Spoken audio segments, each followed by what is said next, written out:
Now, you guys know that when the collection event came out, there was a lot of bugs and glitches going on in the game in general, and some of them actually have not been fixed since the entire season has been out, and a lot of them not even addressed. But there's actually a buff to a legend that was not in the patch notes, no one talked about, and I'm not even sure if this is intentional, but if it is, it completely changes how good this legend is. It'd be nice to get a response from Apex to see if this is actually supposed to be in the game. And not only that, but some big changes to crossplay. A lot of you console players most likely will not be too happy about this. Some of you may be, and of course, it's not guaranteed, it's just speculated, but someone spotted something in the game that kind of indicated it. So make sure to leave a like on the video, subscribe to the channel, and comment down below for a chance to win the Valk heirloom. If you've already done that, thank you very much indeed for subscribing. And also, we'll be picking our winner on Saturday right after the stream, so good luck. So first off, I just wanted to mention, obviously many people are very excited for control mode to be back in the game, and I'm excited myself because I played for 2 hours this morning and I could not get a good game whatsoever. I totally forgot control mode was even there. I was playing Apex Predators over and over and over, even though I kept dying over and over and over.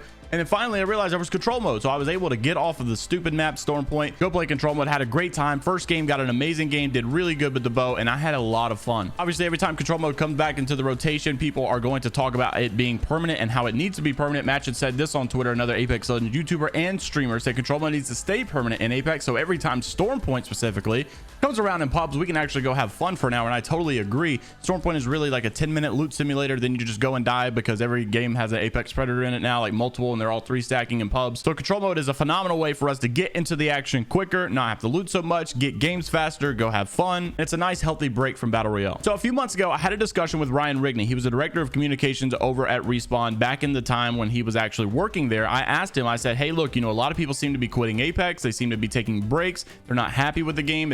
They're saying it's very stale, it's very boring.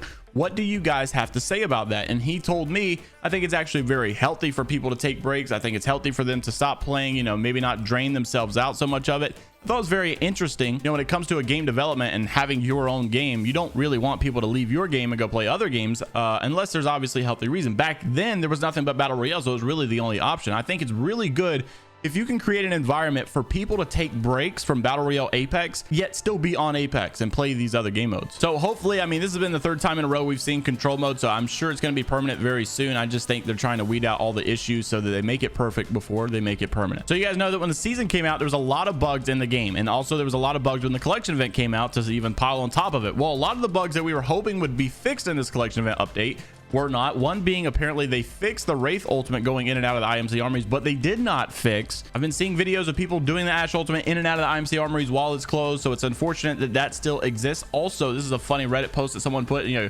somebody forgot over at Respawn that there was a little something we were looking for, and that was the Lober bracelet fix, and unfortunately it is still not here. Well, it was funny, and right before I screenshotted it so I could put it in the video, one of the lame moderators deleted it and said that basically it just was not appropriate. What a weirdo. But something that did come with this update, I found this to be very interesting because I'm not actually sure if this is intended or not, but a really nice buff for Valkyrie. Like I said, I'm not sure if this is intended, but you guys know when Valk has her ultimate and her teammates attached to the ultimate, there's like this little string or cord that goes from her to her teammates, right? So whenever the ultimate goes off, they all fly up in the air and then boom, they redeploy and they start going. Well, what normally happens, right, is someone gets knocked. The behavior of that is that the player falls exactly where they were knocked. They fall all the way to the ground, and if it's off the map, it's off the map. If it's, you know, right in front of the team that shot him, it's right in front of the team that shot him, whatever. However, we're seeing in this video right now, like I said, I'm not sure if this is intended. However, this would be a pretty good buff because it's really good for team relocations. But this is a video of someone using a Valk ultimate, and apparently their teammates did not detach from the ultimate whenever they got knocked, and the ultimate actually brought them to safety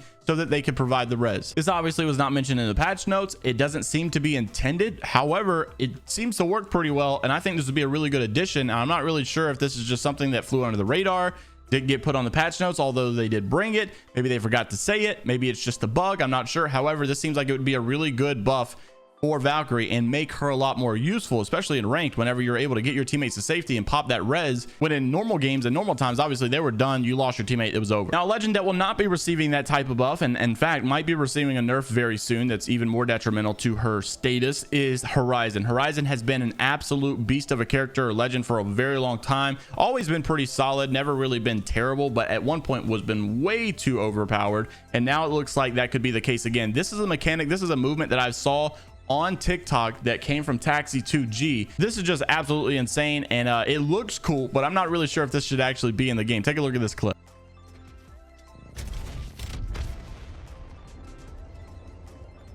I'm going in. I'm going in. So definitely some interesting stuff indeed. Now, on the flip side, we had a lot of discussion about crossplay in the past. You know, a lot of people said, look, the queue times on PC are absolutely atrocious. I think a better idea is to opt people into crossplay automatically, you know, let console players play against PC players automatically. And then if they really don't want to play against PC players, you know, just let them disable it, but at least give them the option to join the PC lobbies. That way, maybe we have a little bit more of a dispersed community and player base amongst all platforms, rather than just the consoles being so saturated, having so many players on them, and PC having a little bit more limited. Now, it seems like some Apex players have spotted something in the game that could indicate to that being the case, and maybe trying to merge all the player bases together. However, this is obviously not confirmed. Take this for what you will. I just thought it was very interesting.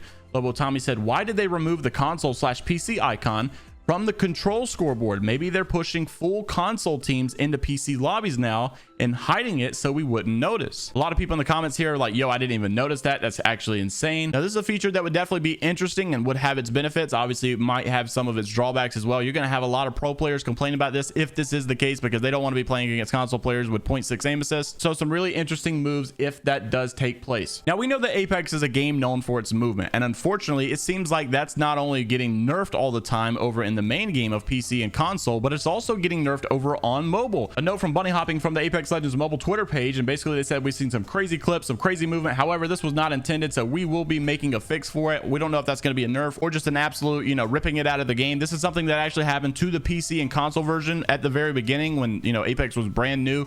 You could do some insane B-hop healing.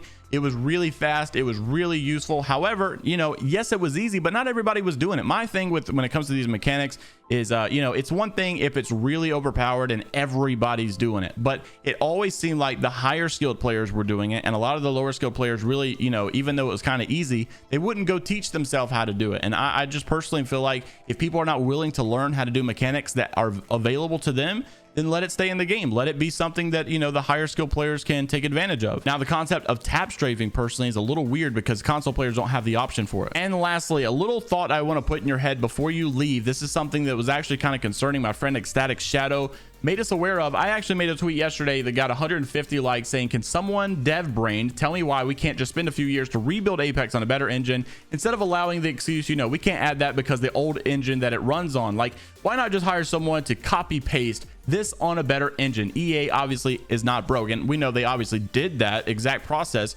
for Apex Legends Mobile. You know, they took Apex Legends and then put it in mobile, and it's on a complete different engine. It seems to run a whole lot smoother, and they're actually able to push, you know, bug fixes a lot quicker. But something to note, if that ever does happen, is that nothing is being transferred over from Warzone 1 over to Warzone 2. You guys know Warzone 2 is actually set to release pretty soon.